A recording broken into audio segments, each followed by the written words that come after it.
Queridos amigos y amigas, mi nombre es Alexandra Zamora y yo soy parte del equipo coordinador de la FTL en Norteamérica. Coordino además el núcleo de Miami y soy parte del comité directivo. En esta oportunidad estamos aquí reunidos para hablar de un tema importante, de gran trascendencia, tanto para la comunidad evangélica como para la comunidad latinoamericana. Y es el tema de la posverdad. Estaremos con 4 panelistas que estarán exponiendo desde sus diferentes disciplinas y luego tendremos un tiempo para responder, para preguntar, para ampliar algunos de los conceptos compartidos. Eh, la palabra posverdad ha sido recientemente agregada al diccionario de la Real Academia Española, de hecho el 20 de diciembre del 2017 para ser más exactos. Pero el concepto de la posverdad existe desde hace mucho tiempo. La definición de posverdad en el diccionario de la Real Academia Española es distorsión deliberada de una realidad que manipula creencias y emociones con el fin de influir en la opinión pública y en actitudes sociales. Entonces, es un tema de actualidad, es un tema que nos reta, es un tema que nos pone a pensar y que además reta muchas disciplinas, no solamente a la teología, sino que muchas disciplinas más. Algunas de las preguntas que a mí me surgen y que dejo ahí es, por ejemplo, ¿y cuál es el rol que juega la difusión de la información a través de la revolución mediática? Cuando sabemos que hoy día hay individuos que tienen muchos más seguidores que un mismo periódico formal y serio. Otra pregunta ¿es la posverdad y las estrategias políticas una amalgama o son elementos separados o vienen juntas? Las hermenéuticas teológicas, las nuevas hermenéuticas teológicas están bajo la sombrilla de la posverdad. ¿Y qué de las nuevas terminologías? ¿También están dentro de la posverdad? Y si están, ¿cuáles de estos términos vamos a abrazar o vamos a abrazarlos todos o vamos a resistir algunos? Si los hechos objetivos ya no moldean la verdad, sino las creencias y las emociones del receptor del mensaje, entonces, ¿está produciendo esto en las personas una pérdida de contacto con la realidad? Si fuera así, ¿cuáles comportamientos sociales debemos de esperar en un horizonte cercano? Si la verdad está en crisis, ¿qué debe hacer la iglesia? Y bueno, para esto hemos invitado a estos 4 panelistas, que cada uno de ellos tendrá 15 minutos para exponer, que es muy poco tiempo para lo que ellos saben y para la necesidad que tiene este tema. Israel Ortiz, el doctor Israel Ortiz, tiene estudios de licenciatura y maestría en teología en el Seminario Teológico Centroamericano, estudios de licenciatura en sociología en la Universidad de San Carlos, un doctorado de la Universidad de Gales, Inglaterra, y es catedrático en la Facultad de Teología de la Universidad Mariano Galvez en Guatemala. También tenemos con nosotros a Octavio Esqueda. Octavio Javier Esqueda es profesor de Educación Superior Cristiana y director de los programas de doctorado en estudios educativos en la Escuela de Teología Talbot de la Universidad de Biola. Tiene una licenciatura en literatura latinoamericana y estudios en religión y sociedad y también en periodismo. Una maestría en educación cristiana y su doctorado en educación superior en la Universidad del Norte de Texas. Y también tenemos con nosotros a la doctora Vilma Balmaceda Amina, muy conocida también dentro de nosotros como los 2 anteriores expositores. Ella es abogada por la Facultad de Derecho de la Pontificia Universidad Católica del Perú. Es magíster en estudios internacionales de paz y doctora en ciencias políticas por la Universidad Notre Dame. Es profesora asociada de la práctica de la reconciliación y estudios hispanos en la Facultad de Divinidad de Duke University, en Carolina del Norte. Y también con nosotros está Carlos Mondragón.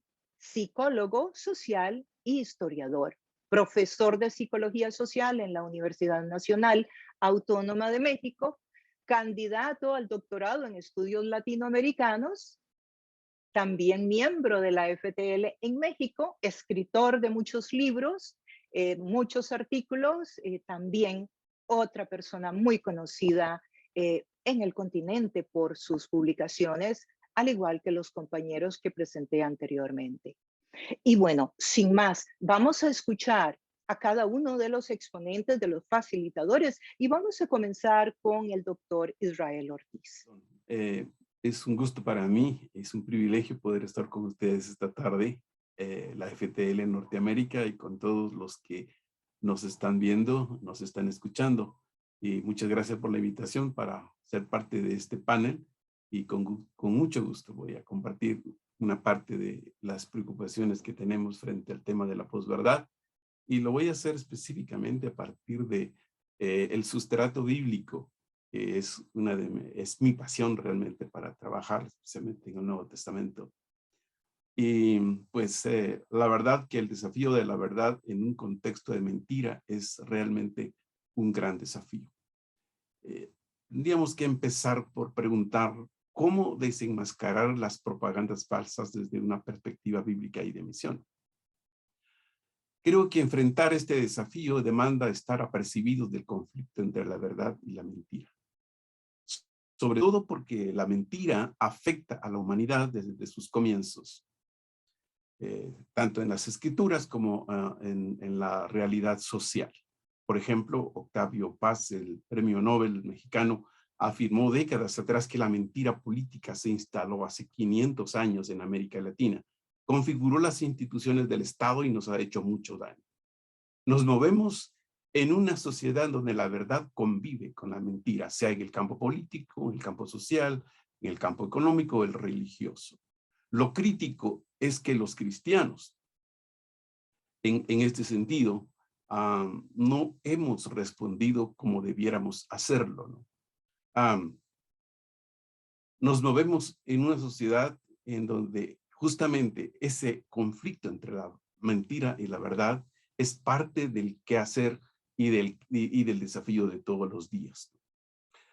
Lo crítico, como dije, es que los cristianos estamos acomodados en el sistema imperante. Traigo aquí una cita de Brueggemann que subraya que la causa intrínseca de dicha inculturación o acomodamiento la constituye nuestra pérdida de identidad de la fe por el abandono justamente de esa tradición. Afirma que la cultura del consumo se ha organizado en contra de la historia.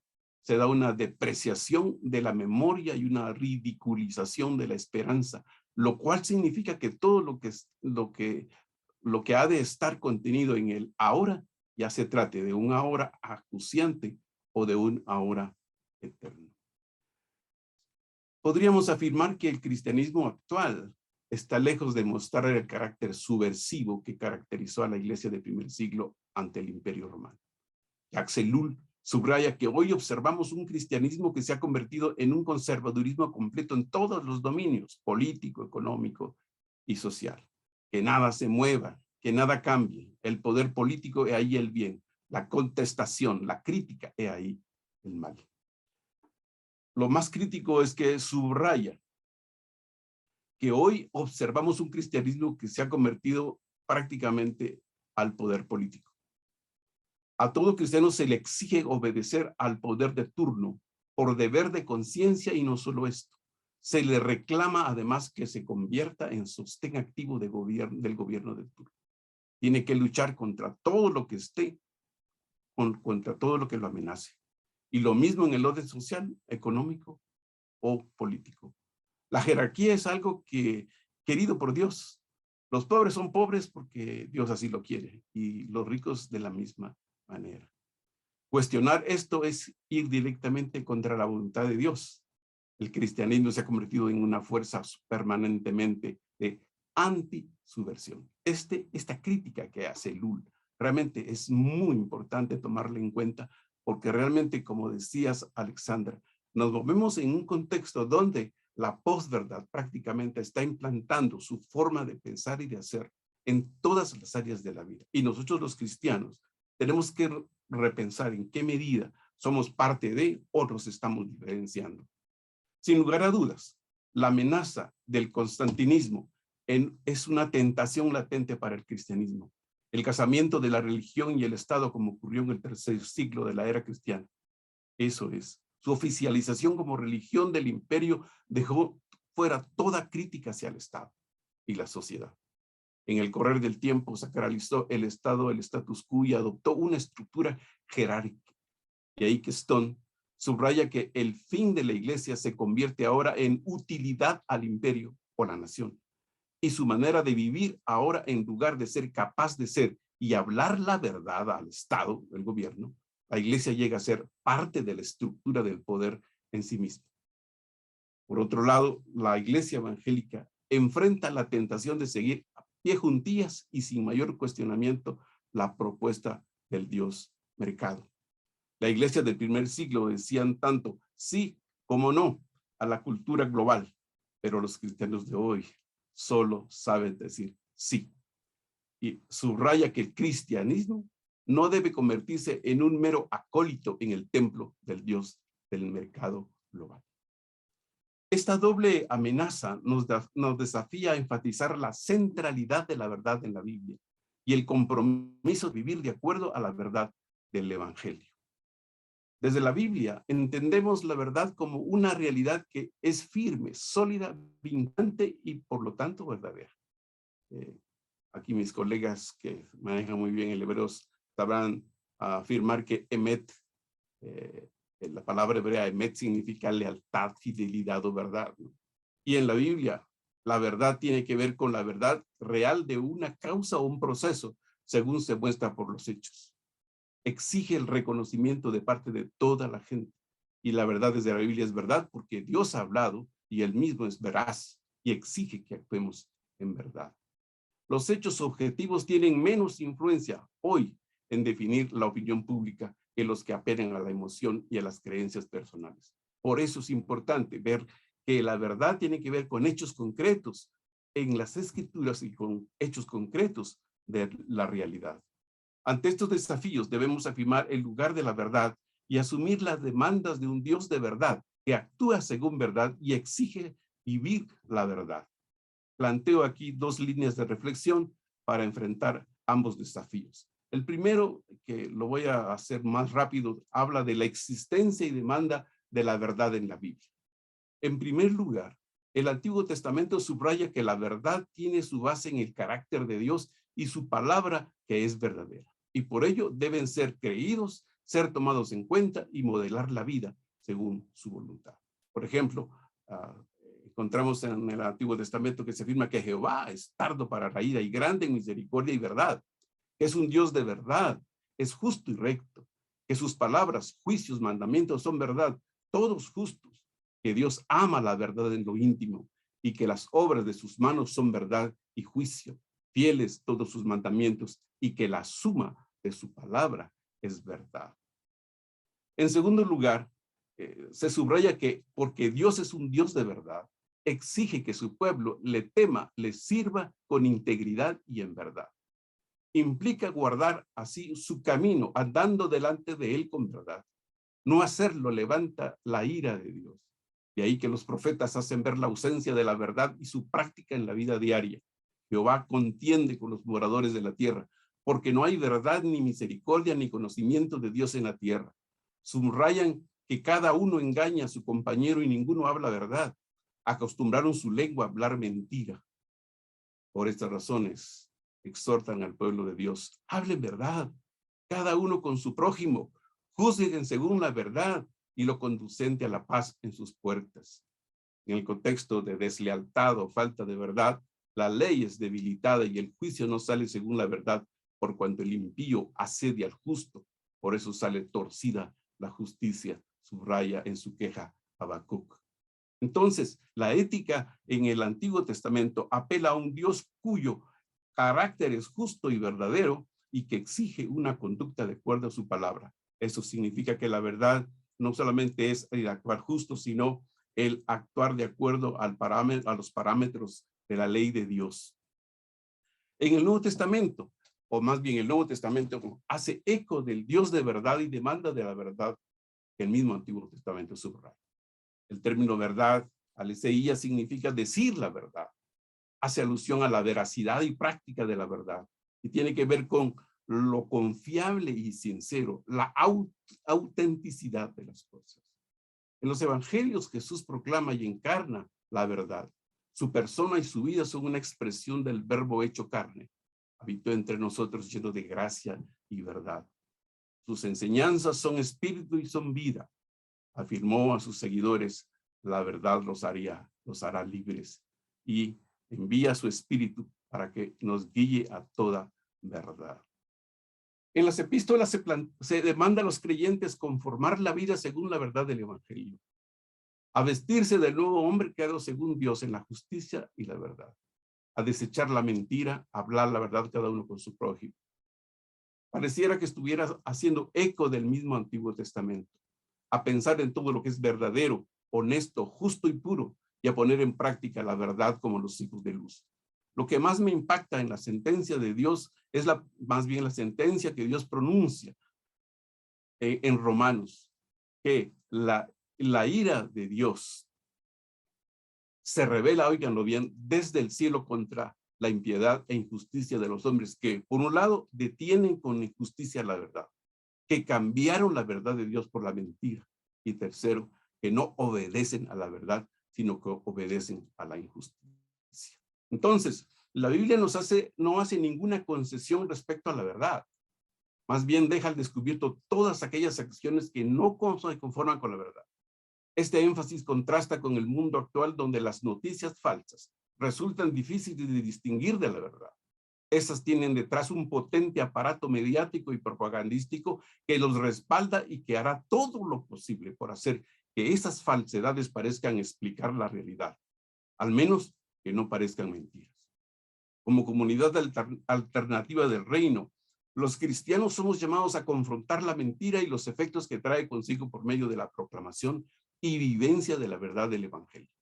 De otro modo, como afirma Stone, corremos el peligro de que el fin de la iglesia se convierta ahora en utilidad al imperio o la nación, y su manera de vivir ahora, en lugar de ser capaz de ser y hablar la verdad al Estado, la iglesia llegue a ser parte de la estructura del poder. Comparto aquí mi segundo desafío. Yo creo, mis queridos colegas y amigos, que realmente la situación que vivimos hoy, el problema de la posverdad, en términos de la iglesia, nos debe desafiar a ver el ministerio profético de Jesús. Asumir este reto demanda una relectura del Jesús de los evangelios. A la luz de esta lectura y a la luz de una lectura y comprensión reducida del evangelio, donde predomina una lectura evangelística de los evangelios y se deja de lado la teología que subyace en las enseñanzas y el ministerio de Jesús. La crítica de Tomás a Kempis y a sus contemporáneos es también para nosotros. A muchos les sucede que aunque escuchan con frecuencia el evangelio, no descubren su significado porque les falta el Espíritu de Cristo. A mí me entristece escuchar de muchos creyentes de las iglesias locales cuando trabajamos con los pastores a través de Centro Esdras, que ellos le creen más a su pastor le creen más a su pastora de lo que dice acerca de Cristo que lo que Cristo mismo dice en los evangelios. Eso es preocupante. Entonces, el regreso al Jesús de Nazaret es un imperativo para replantear nuestra comprensión del evangelio y nuestro compromiso con la verdad. En su ministerio profético, desenmascaró el sistema religioso, creencias y tradiciones y un liderazgo que amordazó la verdad y descuidó la práctica de la misericordia, la justicia y la fe. Jesús cuestionó lo que era cuestionable. No dio por sentado nada, sobre todo porque el pueblo se había acomodado al sistema religioso y político existente.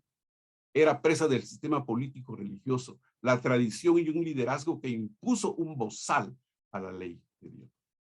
Para Brueggemann, el ministerio profético no se concreta ante todo en hacer frente a las crisis públicas puntuales y concretas, sino en un abordar en todo momento la persistente, tenaz y avasalladora crisis que significa el hecho de que nuestra vocación alternativa se vea cooptada y domesticada. Aboga entonces por el surgimiento de una conciencia alternativa que critica y desmantela la conciencia dominante y la dinamización profética que propone una acción transformadora desde el Evangelio. Los cristianos hoy enfrentamos entonces el peligro de un acomodamiento y domesticación religiosa, social y política, que enceguece nuestra visión de la realidad. Por ello debemos aprender del ministerio profético de Jesucristo para enfrentar la era de la posverdad y asumir como comunidad alternativa del reino una voz profética en la sociedad. De nuevo, citando a Brueggemann, la tarea del ministerio profético consiste en propiciar, alimentar y evocar una conciencia y una percepción de la realidad alternativas a las del entorno cultural dominante. Por un lado, incluye la tarea de rechazar y deslegitimar el presente estado de cosas, y por otro lado, subraya la conciencia alternativa que sirve para dinamizar a personas y comunidades con su promesa de un tiempo y una situación diversos. Esto es lo que Jesús hizo en la Palestina en sus tiempos. Desconstruyó lo viejo y construyó lo nuevo a la luz de la vida del reino. La propuesta del reino de Dios implicó anunciar la vida abundante y a la vez denunciar todo pecado que atenta contra la vida y la verdad. Les señalo aquí 6 ejemplos rápidamente de cómo Jesús asumió su ministerio profético. 1. Confrontó la falta de coherencia de vida. Su ministerio profético denunció la dicotomía entre la teoría y la práctica. Puso al descubierto la incoherencia ética tanto del liderazgo como del pueblo. Los líderes religiosos decían una cosa y actuaban de otra manera. Eran capaces de diezmar hasta el comino, pero descuidaban los preceptos de más peso: la justicia, la misericordia y la fidelidad. Criticó esa hipocresía religiosa sin cambio radical en la vida. Jesús, por el contrario, fue consecuente con sus palabras y sus hechos. Lucas afirma que Jesús enseñó e hizo. Ahí está la combinación de la teoría y la práctica. Esta denuncia nos desafía a prefigurar la práctica de la verdad y la coherencia de vida en una sociedad donde la mentira corroe sus cimientos, en la cual la ética situacional se convierte en estilo de vida de muchos cristianos. Las circunstancias se imponen por encima de la norma. Y aquí tenemos que recordar a Martin Luther King, que nos advierte con claridad que no existen medios malos para lograr fines buenos, porque los fines preexisten en los medios. Segundo, replanteó la interpretación de la ley. El conocido habéis oído que fue dicho de la tradición judía fue sustituido por el más yo os digo de Jesús. Dejó al descubierto enseñanzas y costumbres que eran una pesada carga para el pueblo, la cual el evangelista Marcos llama tradición de los ancianos. Jesús corrigió así su hermenéutica, imprimió la ley su verdadero espíritu y propuso un estilo de acuerdo a los valores del reino.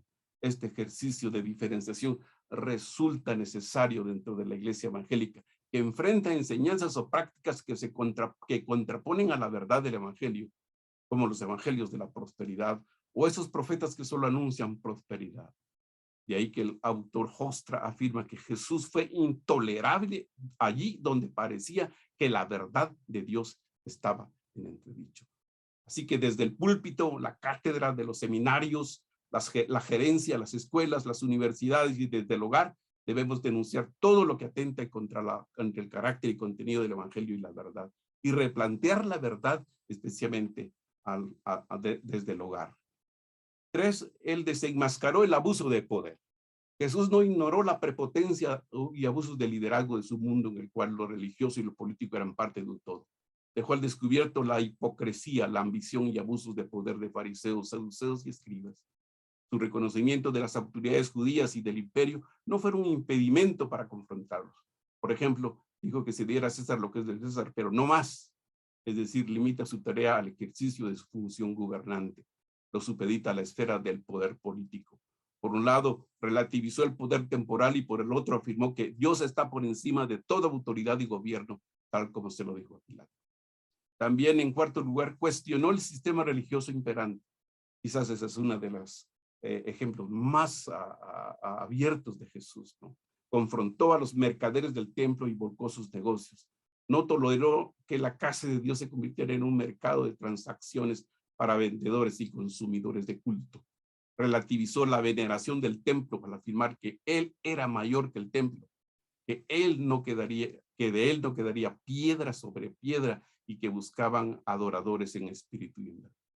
Jesús desmantela así el sistema religioso que estaba en el corazón de los judíos y desaprobó el uso utilitarista de la religión y un culto sin esencia. Su voz profética dejó al descubierto una religiosidad sin esencia y la venta de servicios religiosos que no corresponden al espíritu verdadero. Termino aquí diciendo que él reconfiguró, por ejemplo, el significado del sábado y cuestionó la moralidad religiosa. Sus controversias con los fariseos, con los saduceos, con los herodianos, etcétera, muestra que, por ejemplo, el hecho de sanar el día sábado, tocar el leproso, juntarse con los publicanos y pecadores, rompió un esquema que estaba establecido y que tenía el control y el poder, tanto en cuanto a las relaciones sociales, en cuanto a las sanidades y en cuanto a el reconocimiento de las personas en su estado específico como estrato social. Como ustedes pueden ver, aquí encontramos entonces a un Jesús que nos replantea la vida. Termino diciendo así que la verdad es que este evangelio es una novedad, pero que nunca promete sin amenazar, en que nunca comienza sin acabar con algo, en que nunca regala nada sin exigir elevados costos. Si asumimos este evangelio desde la perspectiva de Jesús, yo creo que podemos trabajar y desmantelar todo aquello que se llame posverdad o cualquier otra particularidad del caso. Muchas gracias. Bueno, saludos a todos, a todas. Un placer estar aquí con ustedes y poder compartir, aprender juntos ante esta situación que vivimos, ¿no? De posverdad, de teorías de conspiración, de divisiones sociales, políticas, donde parece que todo el mundo anda sin rumbo. Quisiera compartir brevemente desde una perspectiva de un educador. Yo soy un educador y un teólogo práctico. Dos principios básicos o fundamentos esenciales del cristianismo que tienen implicaciones fundamentales para nuestras vidas. Algo básico, pero que creo que en estos tiempos es bueno regresar a lo básico. En primer lugar, el señorío de Jesús, y en segundo lugar, siguiendo lo que Israel comentó acerca de la importancia del Dios de la verdad. Entonces, en primer lugar, es importante que reconozcamos que Jesús es el Señor de la salvación, pero también el Señor de la creación. Jesús es el Señor tanto de la salvación como de la creación. En este momento, ¿verdad? Parece que vivimos en el tiempo de los jueces, donde cada quien hace lo que bien le parecía, y eso se sigue repitiendo, pero los seguidores de Jesús no estamos a la deriva ni perdidos en la confusión de mensajes. Cristo es nuestro Señor y también que nos ayuda a entender el mundo en el que vivimos y a representarlo con nuestras acciones. Jesucristo es el Señor de la salvación, como cristianos lo reconocemos, pero a veces pienso que olvidamos que es el Señor de la creación también. Quizá uno de los pasajes básicos cristológicos de las Escrituras, Colosenses 1, 14 al 20, nos da esta gran realidad. Quisiera leer el pasaje para centrarnos en esta discusión. Dice, en Cristo tenemos redención por su sangre, el perdón de pecados. Señor de la salvación. Él es la imagen del Dios invisible, el primogénito de toda la creación, porque en él fueron creadas, aquí noten los superlativos, todas las cosas, las que hay en los cielos, las que hay en la tierra, visibles, invisibles, sean tronos, sean dominios, sean principados, sean potestades, todo fue creado por medio de él y para él. Y él es antes de todas las cosas y todas las cosas en él subsisten. Esa dicotomía entre sagrado y espiritual no existe. Jesús es el Señor de todo, todo es sagrado. Y él es la cabeza del cuerpo que es la iglesia, él es el que es el principio, el primogénito entre los muertos, para que en todo tenga la preeminencia. Otra vez el Señor de Jesús sobre todo, por cuanto agradó al Padre que en él habitase toda la plenitud y por medio de él reconciliar consigo todas las cosas, absolutamente todo, así las que están en la tierra como las que están en los cielos, haciendo la paz mediante la sangre de su cruz. Entonces, evidentemente Jesús es el Señor de la salvación, fundamento de la fe, pero es igualmente importante resaltar que también Jesús es el Señor de la creación y por lo tanto no debe existir contradicción entre nuestra fe o lo espiritual y la creación, lo terrenal, entre lo que vivimos y lo que creemos, entre lo que pertenece al reino de Dios y lo que pertenece al reino de los hombres. Todo está centrado en Jesús. Entonces, basado en este magistral descripción de Jesús, dos principios básicos para llevarlo a la práctica en estas circunstancias son los siguientes. En primer lugar, que la ciencia es nuestra amiga y no contradice nuestra fe. No hay contradicción entre la ciencia y nuestra fe.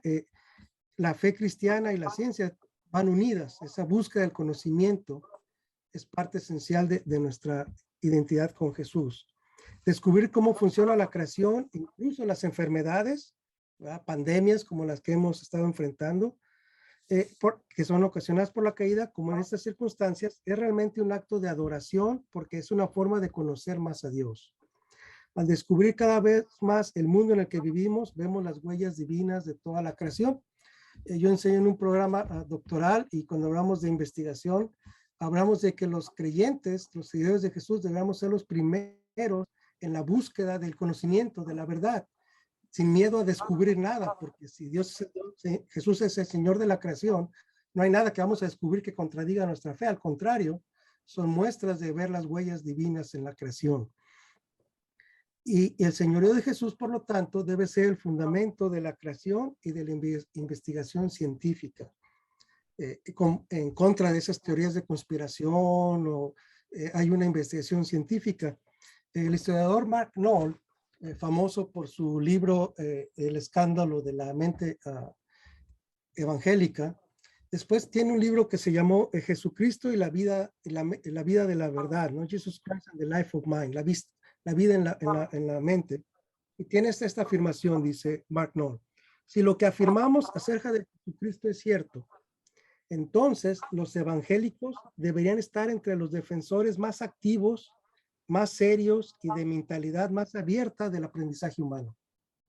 La vacilación evangélica sobre la erudición en general o sobre la búsqueda del aprendizaje de todo corazón es, en otras palabras, antitética a la mente evangélica centrada en Cristo.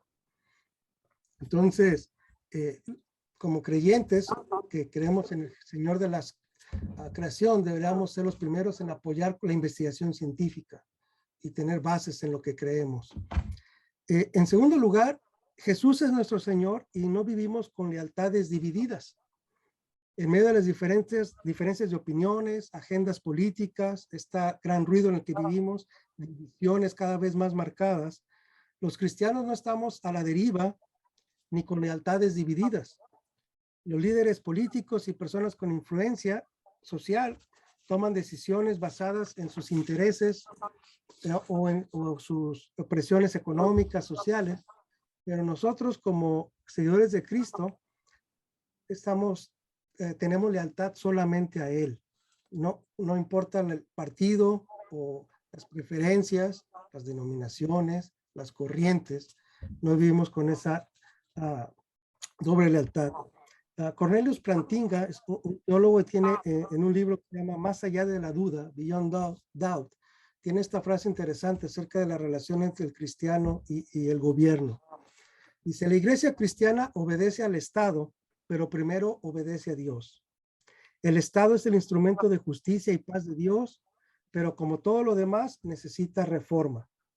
Por lo tanto, ofrecemos obediencia, pero no reverencia. Honramos al Estado y también mantenemos un ojo en él. A veces honramos al Estado al protestar por su maldad y al negarnos a ceder ante él. Después de todo, César es el emperador, pero Cristo es el Señor. Y los cristianos son personas que saben notar la diferencia. Entonces, es algo esencial. Y aplicaciones concretas ya sobre esta idea, el primer punto de que Jesús es el Señor. Creo que como creyentes, como teólogos, necesitamos ser más humildes en nuestros juicios y opiniones. Cada uno de nosotros pensamos que nuestras opiniones son correctas y olvidamos con frecuencia que Jesús es el Señor, el único Señor, y todos estamos en esa búsqueda de la verdad, ¿verdad? Como alguien una vez me dijo, el ministerio o la ministerio esencial uno es, solo hay un Dios y tú no eres Él. Yo no soy Dios, Él es el Señor, pero yo no. Entonces todos mis comentarios deben ser con humildad, sabiendo que mi entendimiento es limitado y que necesitamos a los demás, necesitamos las voces de los demás y tener empatías por nuestros semejantes, aprender de otros, no hacer de nuestra experiencia el fundamento de la realidad, sino reconocer que bajo el señorío de Cristo nuestras experiencias son diversas y tenemos que ser humildes.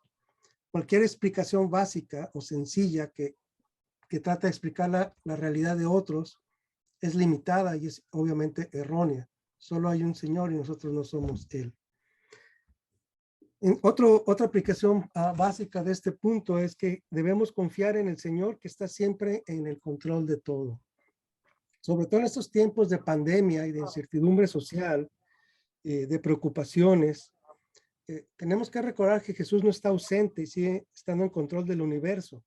Pero nuestra fe o nuestra esperanza no es ciega o imaginaria, o en inglés dicen wishful thinking, ¿verdad? Nada más como por querer desearlo, sino que está centrada en el único y soberano Señor de la creación y de nuestra salvación.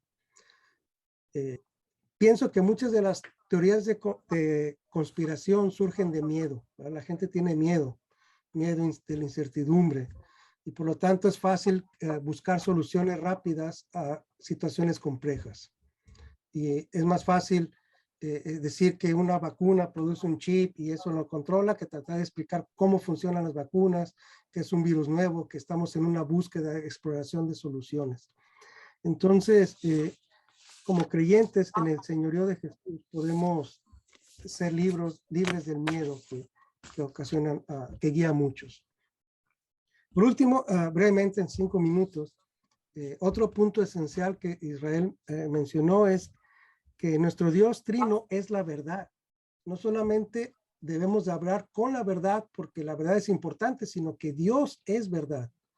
Y esa es la identidad de los creyentes.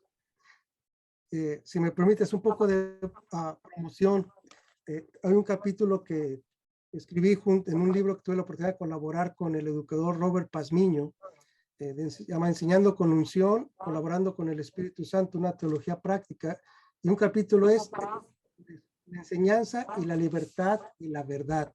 Entonces, unas ideas sobre este tema es que la verdad es uno de los atributos esenciales de Dios. Y como dijo, no es que Dios abre con la verdad, sino que el Dios trino es verdad. El Padre es la verdad, Deuteronomio 32:4 dice, Él es la roca cuya obra es perfecta porque todos sus caminos son rectitud. Dios de verdad, sin ninguna iniquidad en Él, Él es justo y recto. Su fidelidad es para siempre, Dios permanece para siempre. Por lo tanto, cuando enseñamos de Dios, nuestra enseñanza debe traer refrigerio y paz.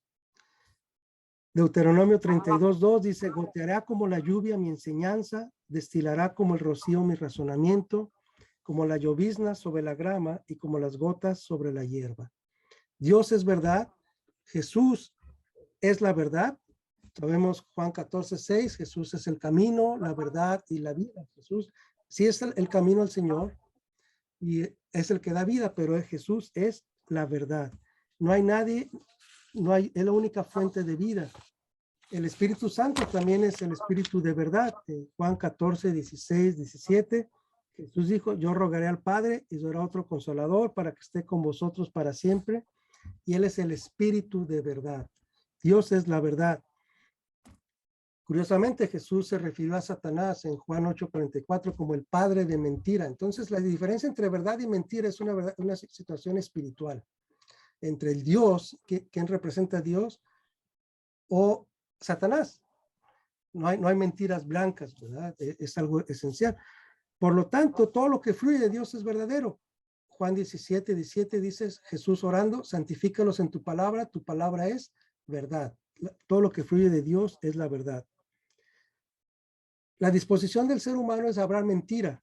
El Salmo 12 1:2 dice, salva, oh Jehová, porque se acabaron los piadosos, porque han desaparecido los fieles entre los hijos de los hombres.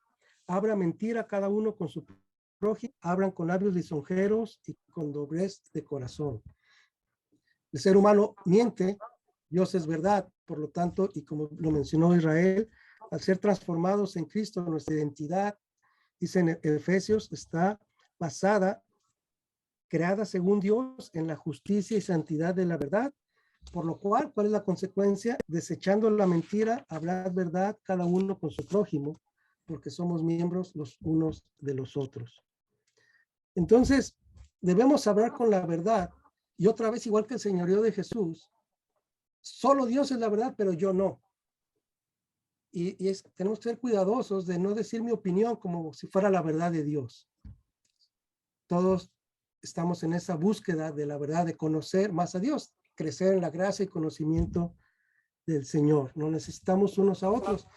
Todos tenemos al Espíritu Santo y esa búsqueda de cómo vivir, cómo enfrentar las situaciones involucran la comunidad.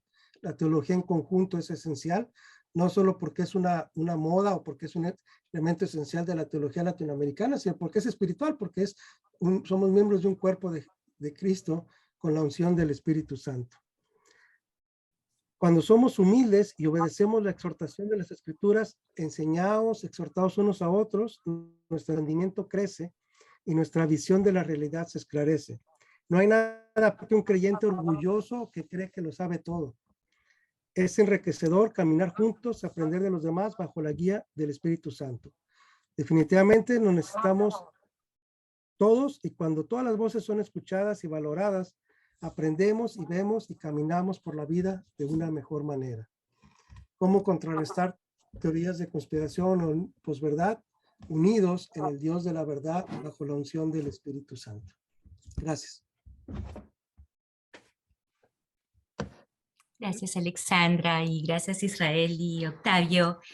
Ay, qué pena que no haya tanto tiempo porque sería estupendo poder debatir algunas cosas, ¿no? En ese espíritu que mencionan nuestros hermanos, ver cosas desde distintas perspectivas. Yo en lo personal, a ver si puedo, como dice, así empujar un poquito los límites, ¿verdad? Para promover un poquito de debate. Yo personalmente pienso que los cristianos y cristianas en la mayor parte del mundo sí están a la deriva. Y no es culpa de Dios, es culpa nuestra. Entonces, creo que hay bastante distancia entre lo que debiera ser y la verdad teológica, la verdad con la B chica mayúscula, y cómo los cristianos y cristianas nos relacionamos con las verdades de B minúscula en el mundo, ¿no? Las verdades que son mucho más relativas. En América Latina creo yo que sí hay verdades absolutas más allá de las declaraciones teológicas. Por ejemplo, la verdad absoluta de la violencia que azota a nuestra gente, la violencia que golpea particularmente al pobre, que golpea particularmente a las mujeres, a los niños, a las personas indígenas, a las personas afrodescendientes, a las personas con discapacidad. Entonces, para mí eso no es tan relativo, la verdad yo lo considero un hecho, no lo cuestiono, no digo cada quien tiene su verdad, no, esa es la verdad. El sufrimiento en América Latina tiene rostro de pobre, tiene rostro de mujer y de niño y de niña y de piel morena, ¿no? Entonces, hay verdades, hechos sociales, hechos económicos, que son muy reales, pero es cierto que las soluciones a estos problemas, ahí sí son bien difíciles de decir, esta es la solución con S mayúscula. Y aquí juegan mucho, creo yo, este problema de la posverdad. A ver si me puedo explicar un poquito mejor. Yo personalmente pienso que la Iglesia no debe mezclarse con el poder político, pero es cierto que la Iglesia y cada ciudadano y ciudadana somos parte de la sociedad civil. Entonces, nuestra responsabilidad sí es política, pero no mezclados no con el anhelo de capturar el poder, sino más bien con esta visión profética que describía nuestro hermano Israel con respecto a esta relectura que nos invitaba a hacer del Señor Jesús. Y bueno, los trabajos que muchos de ustedes y muchos de nosotros estamos haciendo, tratando de identificar cuál es el camino, ¿no?, para la comunidad cristiana, para la nueva creación, para la comunidad humana alternativa que Dios nos llama a ser. Entonces, como sociedad civil, evidentemente nosotros tenemos nuestras preferencias políticas, a veces incluso a nivel ideológico. Yo en lo personal creo que no hay nada malo con eso. Quienes me conocen saben que yo soy una persona muy política. Tengo mis preferencias partidarias aquí en los Estados Unidos y en mi patria, pero esas son verdades de B chiquita, porque cuando hablamos de soluciones, las soluciones sí son relativas. Y a veces funcionan las políticas que un partido propone, y a veces las políticas suenan muy bien en el papel y cuando las implementan son un desastre en la práctica. Por más que uno ideológicamente coincida con un régimen o con el otro, o se oponga mucho a uno o el otro, no siempre, tenemos que admitirlo con la humildad que nos recomendaba Octavio, no siempre las buenas intenciones en el mundo político son suficientes. No siempre, no, nunca son suficientes. Es más, muchas veces logramos exactamente lo opuesto a lo que queremos. Entonces estamos en tierras complicadas, en aguas tormentosas, cuando hablamos que estamos viviendo en un tiempo de posverdad. Entonces yo diría, como tratando de aterrizar un poco a cosas prácticas, que en primer lugar los cristianos y cristianas, como ciudadanos, ciudadanas, miembros de la sociedad civil en cada uno de nuestros respectivos países, tenemos la responsabilidad de leer mucho. Porque cuando uno no lee, como enseña la gran profetisa Mafalda, cuando uno no lee, entonces te crees cualquier cuento. Entonces tenemos que leer muchísimo y leer de diversas fuentes y leer a los que no nos gustan y tratar de entender cuál es la perspectiva que están trayendo para evitar esas cámaras, ¿no?, de repetición de las ideas, esas echo chambers, ¿no?, que solamente, porque es un peligro cuando no leemos, solamente nos rodeamos con los que estamos de acuerdo. Y estamos dale y dale y dale con lo mismo y nuestra mente, nuestra visión se vuelve más de túnel. Y yo me temo que esa es la realidad para muchísimos cristianos y cristianas, especialmente para los hermanos y hermanas que con tanta fidelidad van a la iglesia los domingos y atienden con tanta atención al púlpito, pero no leen. Entonces, si tienen un pastor o una pastora que se está informando bien, que está investigando, que presta atención a la ciencia, como dice Octavio, yo añadiría con mi granito de arena que presta atención a las ciencias sociales también, que no son exactas y son más complicadas a veces que las ciencias naturales, pero estamos en tierras bastante movedizas, hermanos y hermanas. Hay que reconocerlo. Y ahora que la población protestante en las Américas ha crecido tanto, añadimos una dimensión más de problema. Nosotros, como población protestante, somos la presa. ¿La presa para quién? Para los lobos. Y voy a llamar lobos a los políticos y a las mujeres políticas partidarias, a los partidos políticos. Hoy en día, ningún partido político tiene la solución a los terribles problemas que azotan a nuestros países, pero necesitamos a los partidos políticos. Sin partidos políticos no hay democracia. ¿Ok? Entonces, será un mal necesario, como quieran llamarlo, o los queremos, pero el punto es que no hay democracia sin partidos políticos y tristemente los partidos políticos son demasiado tienden a ser muy corruptos y a acaparar el poder. Y entonces ven a la iglesia evangélica, a las iglesias, como la presa que quieren capturar. Y aquí viene el problema, volviendo a estas verdades con B chica, con B pequeña, no la gran verdad que es nuestro Señor Jesucristo, sino las verdades de cada día, en lo cotidiano. Y es que el púlpito es muy limitado. El mensaje que está llegando desde el púlpito es extremadamente estrecho, es una lectura bíblica. Hay excepciones, por supuesto, muy dignas, pero el patrón es que es una lectura muy angosta de la palabra. Y estos lobos que mencionaba, de derecha y de izquierda, por si acaso, yo personalmente, como yo tiro más para la izquierda, yo tiendo a ver, desconfío más de los de derecha, ¿no? Pero reconozco, si ustedes miran lo que está pasando en Venezuela, en Nicaragua, también va desde la izquierda, menos frecuentemente, pero sucede. Entonces creo que hay un fenómeno aquí de persuasión, manipulación e incorporación. Son tres cosas, después las puedo explicar con más detenimiento si hay interés. Pero estas son las maneras de vinculación de los partidos políticos. Persuasión me parece completamente legítimo. Lo que estamos haciendo ahorita, este diálogo, tiene propósito de persuasión. Cada quien tendrá su propio propósito y querrá persuadirnos de alguna cosa.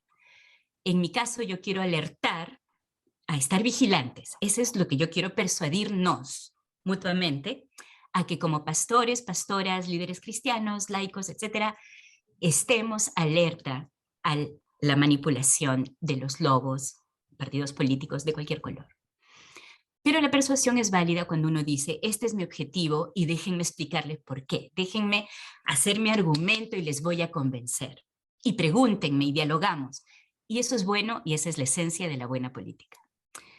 Tristemente, los lobos partidarios que dominan desde Alaska hasta Tierra del Fuego, nuestro continente, no usan mucho la persuasión abierta y honesta. Lo que usan más es la manipulación. En mis investigaciones lo que yo he encontrado es que muchos políticos y políticas se hacen amigos de algún pastor, de algún líder evangélico o contratan a alguien y les dice, dime qué es lo que tengo que decirle a tu congregación, a tu denominación, qué tengo que decir en el estadio para enganchar a los evangélicos. Y es súper fácil enganchar a los evangélicos. Primero habla de que te has convertido, aunque no tengas ni idea qué es ser convertido. Recita de memoria Juan 3:16. Jura sobre 2 Biblias. Estoy refiriéndome a Trump. Dile a los líderes de las iglesias que no tienen nada que temer porque tú vas a cuidar la moral del país. En este caso me estoy refiriendo a Hitler. Y Hitler y a todos los mini Hitlers que hay por todo el mundo ahorita, que le prometen a la iglesia que a través del gobierno van a cuidar la moralidad del país, como si las estructuras de gobierno, la política, pudiera cuidar la moralidad y la espiritualidad, que es lo que le toca hacer más bien a la iglesia y no al gobierno.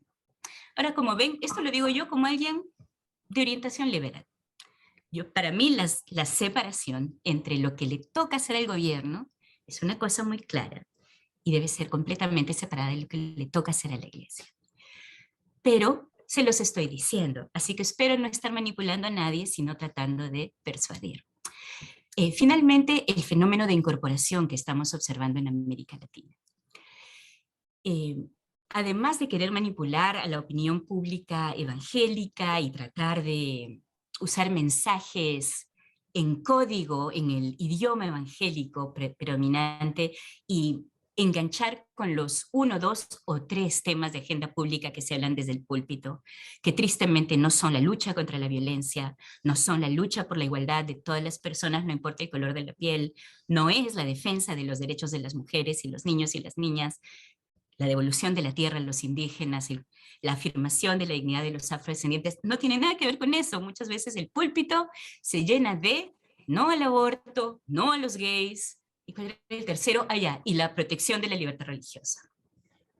Hermanos y hermanas, yo no creo que esté mal decir eso, cada quien debe llegar a sus propias conclusiones sobre esos temas tan delicados. Lo que sí creo que es un problema es cuando el púlpito le enseña a las congregaciones que esos son los únicos temas importantes de agenda pública. Y que entonces nosotros como votantes, como ciudadanos y ciudadanas, renunciamos a toda otra preocupación cuando viene un político o mujer política y nos dicen que van a hacer eso y sacrifican todo que nosotros sacrificamos todo lo demás.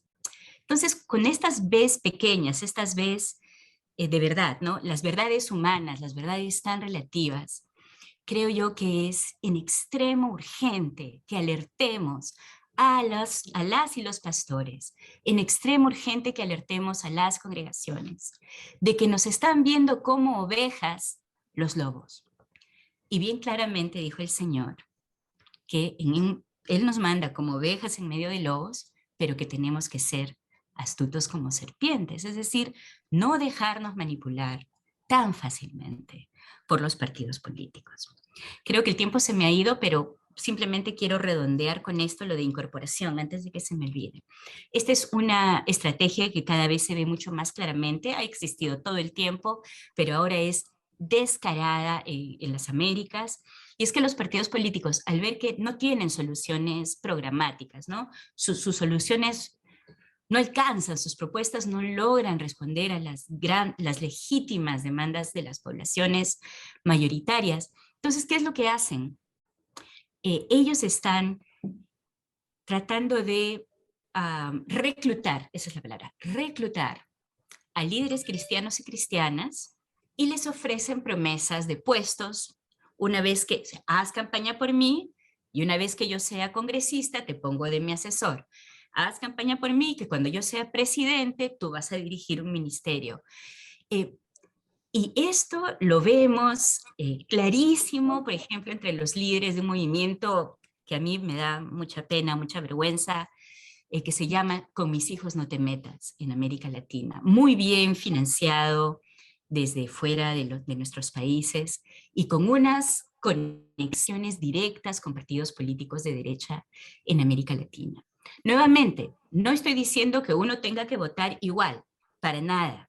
Estas son verdades con B chica, son verdades muy relativas y tristemente las ofertas políticas que tenemos en la gran mayoría de países, con una que otra excepción, son paupérrimas, son pésimas las opciones que nos dejan los partidos.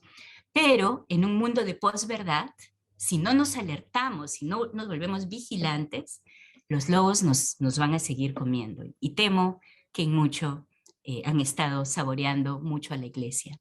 Muchas gracias. Interrúmpeme. Okay. Gracias por la invitación. Lo malo de hablar al último es que algunas cosas que traía, algunas de las notas que traía preparadas ya han sido tratadas, pero intentaré, al igual que Nina, jalar un poquito más desde mi limitada perspectiva. Y nada más comento, no es una perspectiva teológica, hablo más bien como un laico y reflexiono desde las ciencias sociales y sobre eso quisiera enfatizar un poco.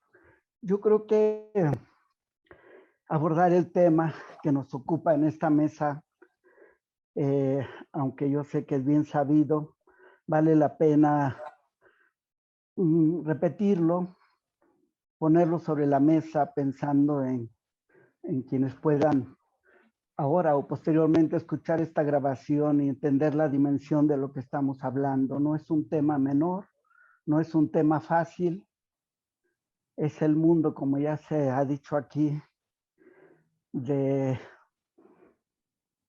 dominio de la falsedad, de la posverdad en el mundo, y hecho por gente que tiene nombre y apellidos, por poderes fácticos que tienen nombre y apellido, y que no son cualquier cosa.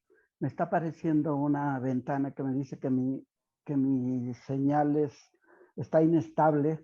Si sigue apareciendo, voy a pedir a apagar mi video porque eso mejora mi transmisión, pero seguiré exponiendo solo con el audio, si es que lo tengo que apagar. Así que creo que es importante no olvidar que las verdades, perdón, que las mentiras o que las noticias falsas se transmiten a través de medios.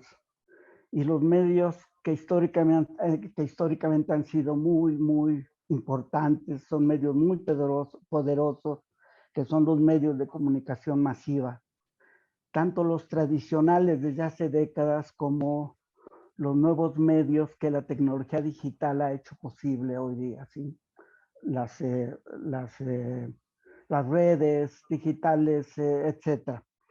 Entonces, no hay que olvidar que en este sentido estamos hablando del cuarto poder y de un cuarto poder que efectivamente tiene mucho poder en todo sentido, económico, poder de transmisión de información falsa, poder que ha promovido noticias que han puesto presidentes, han derrumbado gobiernos, mentiras que han servido para invadir países, información falsa que ha sido usada históricamente por estos medios para manipular la opinión pública, para manipularla en el sentido más negativo, ¿sí? Medios, cuarto poder, los medios de comunicación. Decía entonces que estamos ante el fenómeno que en esta época de la posverdad, esta es difundida y transmitida por medios que son muy poderosos y que, por supuesto, que no son fáciles de enfrentar desde nuestras condiciones, desde nuestras comunidades de fe, y peor cuando nuestras propias comunidades de fe o nuestros propios líderes se prestan a jugar dentro de ese mundo de intereses, como ahora ya lo ha mencionado Nina. Así que en medio de esa función ideológica y de control que esos menos tienen, que muchas veces pareciera que la función social de informar queda disminuida, supeditada a otro tipo de poderes y de intereses, que hace que pareciera hoy día que desgraciadamente la mentira es un buen negocio para quienes controlan los medios de comunicación, pero una peste para los pueblos, para las audiencias, ¿sí? Peor que una pandemia. Y entonces, desgraciadamente, el papel de los medios ha sido muy negativo. Lo ha sido siempre, generalmente, en general, pero me parece que en los últimos años se ha complicado mucho más y ese papel negativo se ha potencializado con la aparición de la tecnología digital y de los medios digitales.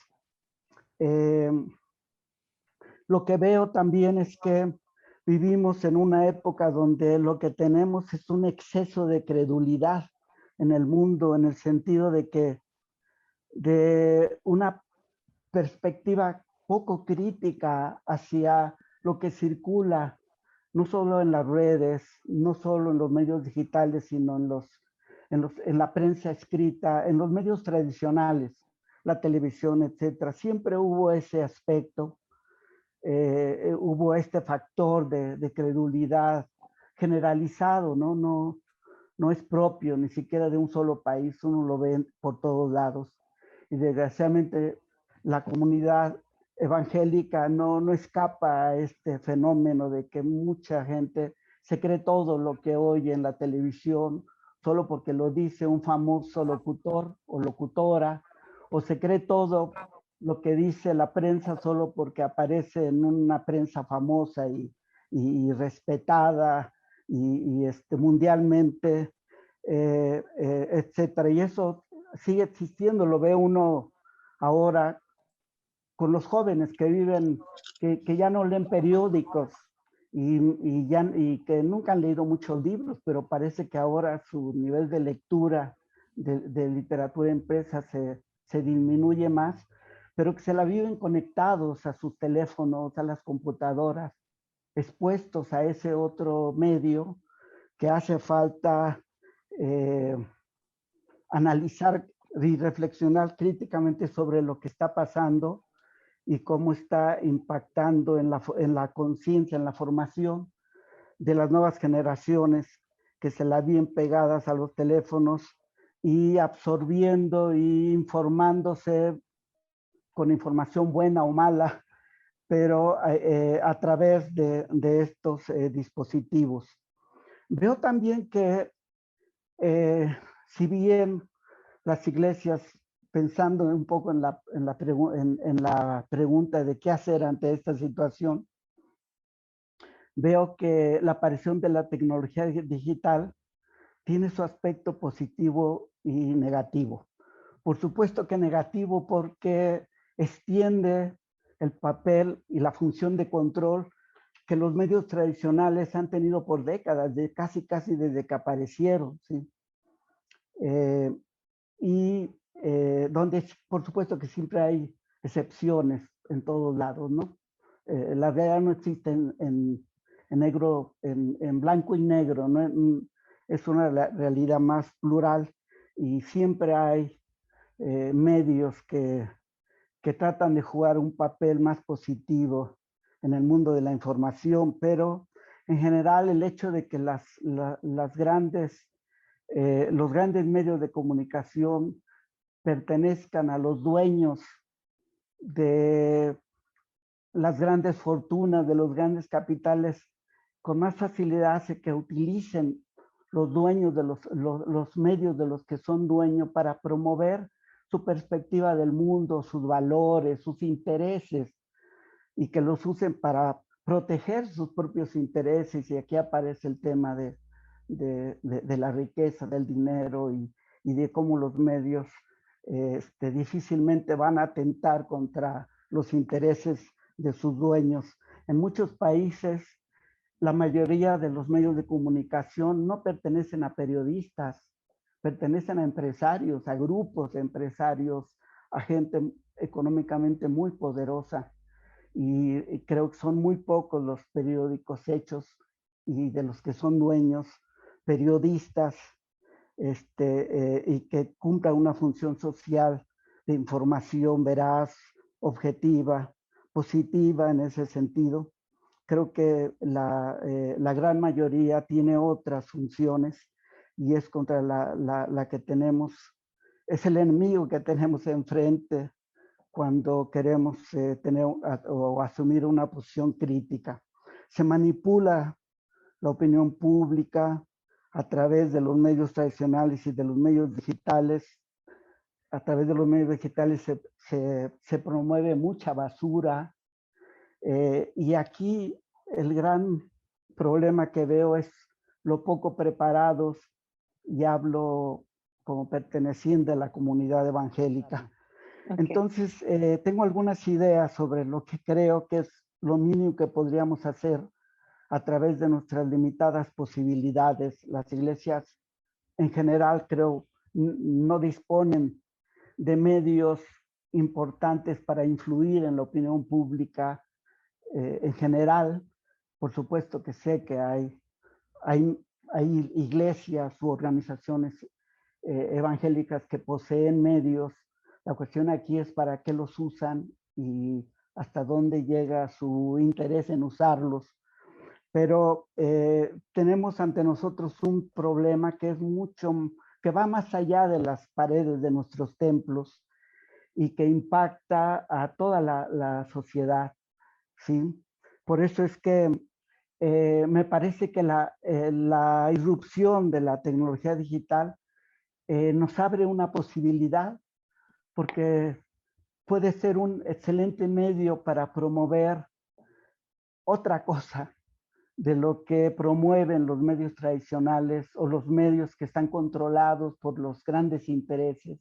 Entonces, quisiera concluir, ya vi mi reloj, nada más poniendo sobre la mesa estas ideas.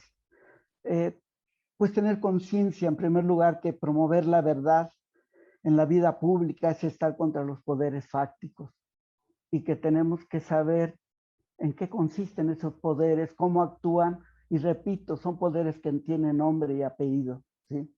No son poderes en abstracto, son poderes fácticos, concretos, y quienes los controlan tienen nombre propio, ¿sí? Promover en nuestras comunidades la información, estar informados más allá de nuestros templos. Por supuesto que eso requiere muchas cosas más allá de nuestras buenas voluntades. Ya se habló aquí el tema de la lectura, etcétera, pero bien haríamos en hacer algo para que las nuevas generaciones se volvieran un poco lectoras, se interesaran por estar mejor informados de lo que, lo que tienen acceso a través de sus redes, que a veces son muy limitadas, ¿verdad? Formar ciudadanías críticas, reeducar sobre lo que significa someterse a las autoridades, porque mucha de la credulidad y el exceso de credulidad en la que veo se debe, creo yo, un poco a esa idea de que tenemos que someternos a toda autoridad. Y la pregunta sería si tenemos que someternos aun cuando esa autoridad es mentirosa, cuando esa autoridad es ilegal, o cuando esa autoridad no es legítima, si el principio aplica por igual, ¿sí? Tenemos, por supuesto, nos enfrentamos, por supuesto, a lo que ya otros han llamado la crisis de las interpretaciones. Ahora somos bombardeados por mucha información y, por supuesto, que hay dificultad para distinguir entre la información buena y la información mala, ¿sí? Entre la basura y la información verdadera. Y me parece que por ahí es por donde podríamos quizás hacer algo. No tengo respuestas, como pueden ver, tengo muchas más dudas, pero sí alcanzo a percibir que la tarea es inmensa y que si no despertamos a ella, no sé qué va a pasar con nuestras próximas generaciones que ahora se educan en nuestras iglesias, en nuestras escuelas dominicales, en nuestros seminarios. Hablo también como profesor de la Comunidad Teológica de México y pues participo en la formación de nuevos pastores, enseñando historia de la iglesia y pues veo en estos jóvenes todas las preguntas que tienen y veo también percibo las debilidades que tienen para el futuro pastoral al que se van a enfrentar en muy poco tiempo. Se acabó mi tiempo, aquí le paro. Muchas gracias. A la luz del comentario que hizo nuestro colega que me anticipó, quiero decirles que justamente detrás de lo que he dicho está toda esa propuesta, ¿no? Porque damos por sentado que entendemos el evangelio. Este es un gran problema en cualquier parte del mundo. Entendemos un evangelio, por ejemplo, si vamos hablando de los evangelios en el Nuevo Testamento, hay una perspectiva de que los evangelios son para el evangelismo. Todo se ve desde una perspectiva del evangelismo. Pero perdemos la esencia misma de la teología que Jesús plantea acerca del reino de Dios, que es el sustrato teológico para la misión, para la predicación, para la pedagogía, etcétera, etcétera, para el discipulado cristiano. Y entonces lo que hace Jesús en los evangelios es plantearnos una propuesta que no está de acuerdo con ninguna de las escuelas de la época, ni de la escuela de Hillel, ni de la escuela de Shammai. No, ni tampoco se asocia ni se afilia hacia los grupos existentes, tanto los grupos religiosos reconocidos en Israel, tanto los políticos como los celotas y los más santulones que se creían como eran los del Qumran, con ninguno se asocia. La propuesta del reino de Dios es realmente fundante en nuestro entendimiento del evangelio.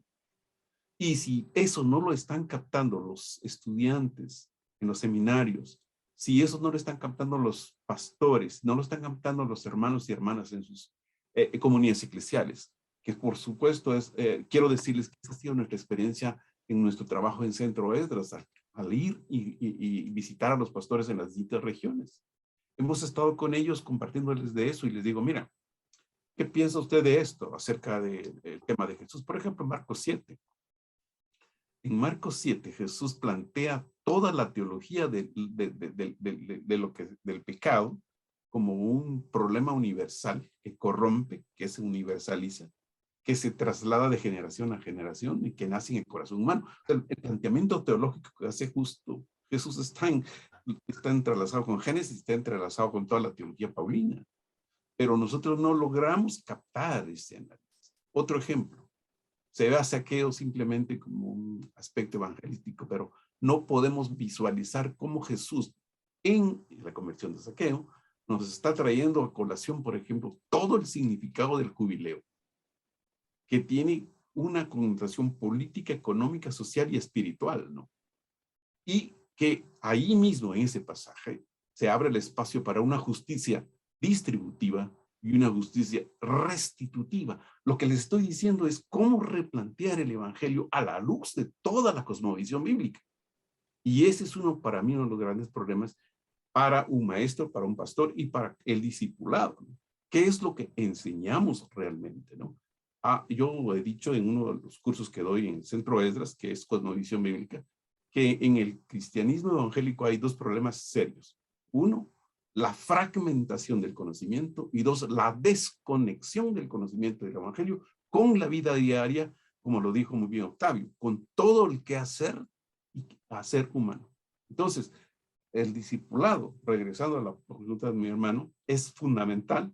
Y cuando él decía, ¿qué nos enseñó Jesús? Pues teníamos que volver, no solamente a su predicación, pero a su quehacer teológico, a su propuesta del reino, y cómo eso es un reino al revés, que contradice, que contrasta con un mundo que ya tiene definido los parámetros de qué es y qué se debe hacer.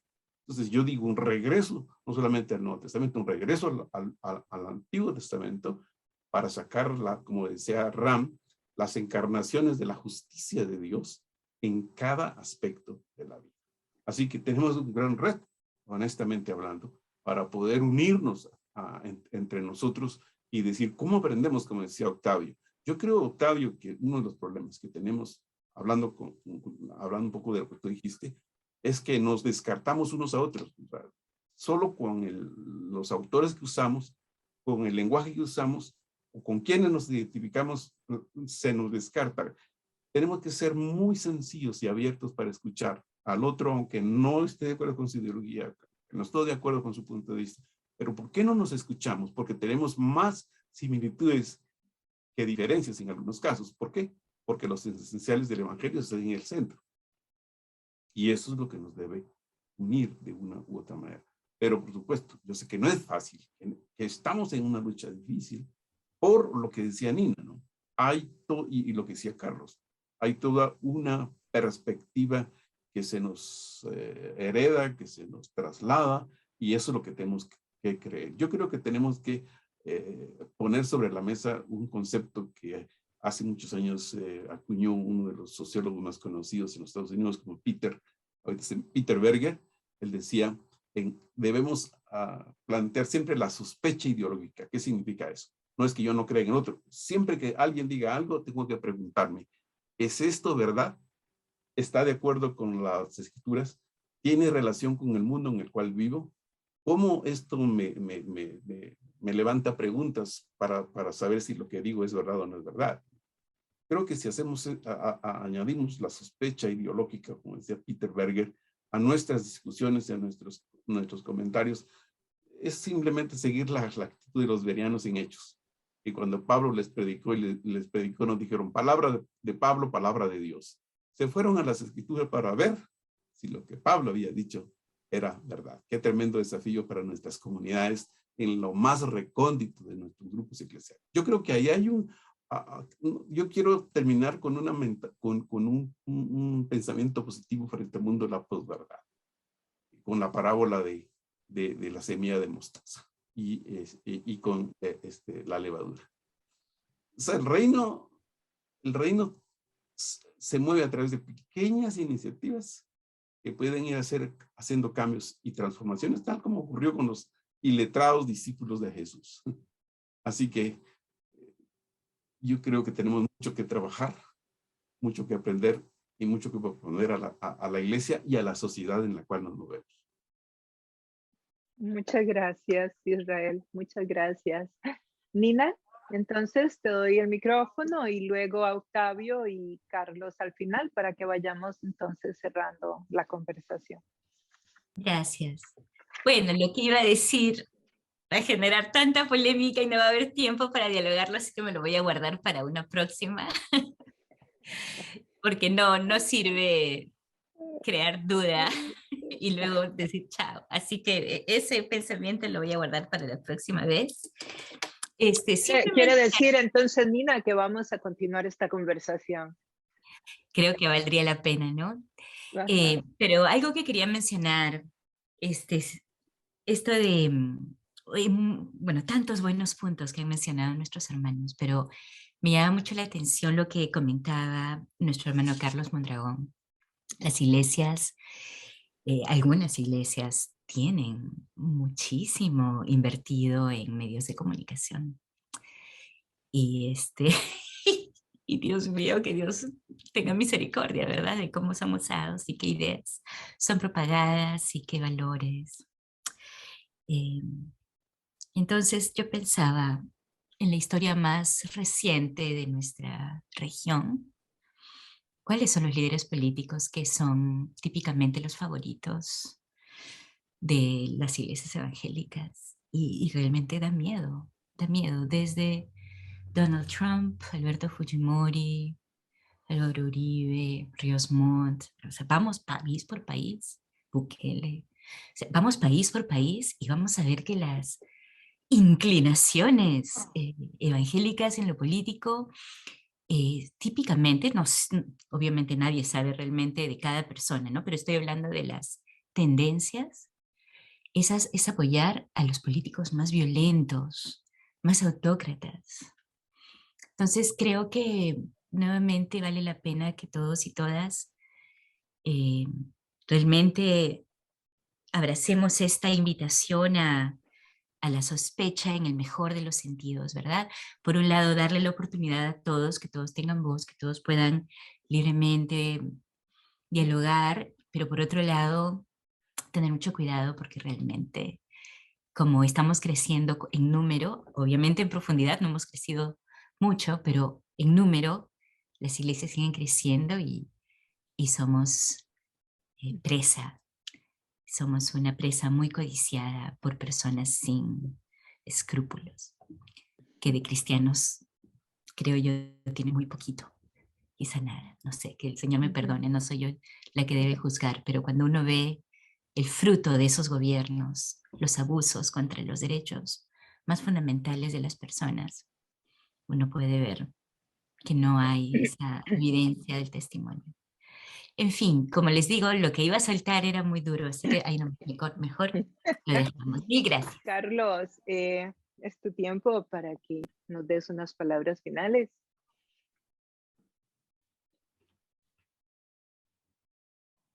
Solamente mi mejor deseo, mi sueño, mi oración, de que sigamos trabajando estos temas. Son muy necesarios y que los difundamos en nuestras comunidades y entre nuestros jóvenes.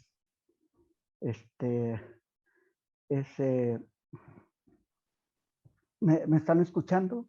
Sí, te escuchamos. Sí. Perdón, sí. Se congeló mi imagen. Okay. Es mi deseo, mi sueño de que sigamos trabajando estos temas en el contexto de nuestra fraternidad, y me parece que por lo que he escuchado aquí hace falta retrabajar, repensar el tema de la laicidad en nuestros contextos, porque el tema de cómo se vinculan los gobiernos, los candidatos de distintos niveles con los líderes de nuestras iglesias para conseguir apoyos, etcétera, pone el tema de la laicidad sobre la mesa, y creo que no lo hemos tratado mucho. Me parece, porque tiene que ver con el asunto de la posición de la iglesia frente al Estado, y por supuesto la posición de los cristianos frente a los procesos de cambios de gobiernos, etcétera. Y creo que, no recuerdo que lo habíamos tratado hace mucho, porque pone sobre la mesa el tema de no solo de la naturaleza de la iglesia, sino cómo debemos de relacionarnos con esos otros poderes. Me parece que lo que dijo el hermano, creo que fue Neyer, sobre la afirmación tan tajante de que el Señor tiene el poder sobre todas las cosas, necesitamos reflexionarlo, porque tiene que ver con qué sentido fue dicho, ¿verdad? Porque hoy día como que es usado para legitimar gobiernos que son impresentables, ¿sí? O a gobernantes que son impresentables. Y se utilizan frases como estas que necesitamos reflexionarlas en otro espacio. Muchas gracias. Dos reflexiones finales, aunque me quedo con la duda de lo que iba a decir Nina, ahora ya no va a poder dormir bien. Uno es, la Universidad de Harvard tiene en la Escuela de Negocios un programa de negociar, y un reporte dijeron algo muy interesante. Dijeron, muchos de los problemas que tenemos los seres humanos en la comunicación, y que ahora se está acrecentando muchísimo más con los medios de comunicación y las redes sociales, es que intercambiamos conclusiones, pero no cómo llegamos a esas conclusiones. Entonces, inmediatamente etiquetamos a alguien, ¿no? Un tweet, un comentario, y uno ya asume toda una cosmovisión detrás, y no damos ese espacio para ver por qué pensamos lo que pensamos. Y creo que en ese proceso encontramos más áreas de común acuerdo que desacuerdo. Entonces, la importancia de dar esa libertad de expresar, y no asumir que uno ya, porque alguien dijo otra cosa, ya sabe quién es. Y sobre todo en este mundo polarizado es muy fácil inmediatamente etiquetarlo. Y el otro tema que me gustaría que se desarrollara más, una propuesta, ¿no? Que es algo que yo estoy pensando aún en mi propia vida. Como académicos estamos acostumbrados a intercambiar ideas, pero las relaciones humanas son también a través de emociones. Y la empatía es muy importante, pero la empatía tiene que ver con emociones. Las ideas, las emociones tienen cuerpos, y hemos sido educados como que es una batalla de ideas, sino una batalla integral de por qué sentimos lo que sentimos, ¿no? Ese miedo, ese temor, esa búsqueda de algo, un sostén, etcétera, o incluso negativas, poder, ambición, control. Esos son temas que van más allá de ideas o argumentos ideológicos, sino que vale la pena explorar por qué se dan estas situaciones de teorías o verdades, pero y cómo podemos mostrar más empatía unos con otros. Bueno, gracias otra vez y por la invitación. Gracias. Esta fue una reflexión teológica traída hasta ustedes por los núcleos de la Fraternidad Teológica Latinoamericana en Norteamérica.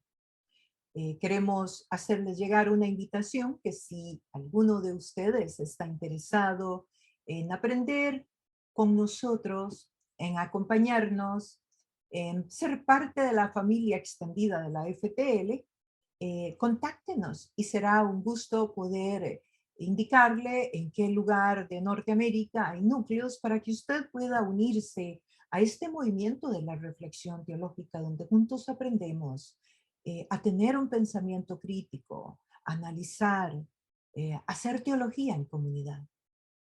Bueno, sin más, que tengan una linda tarde, una linda noche, una linda mañana, dependiendo del lugar donde estés en este momento. Muchísimas gracias.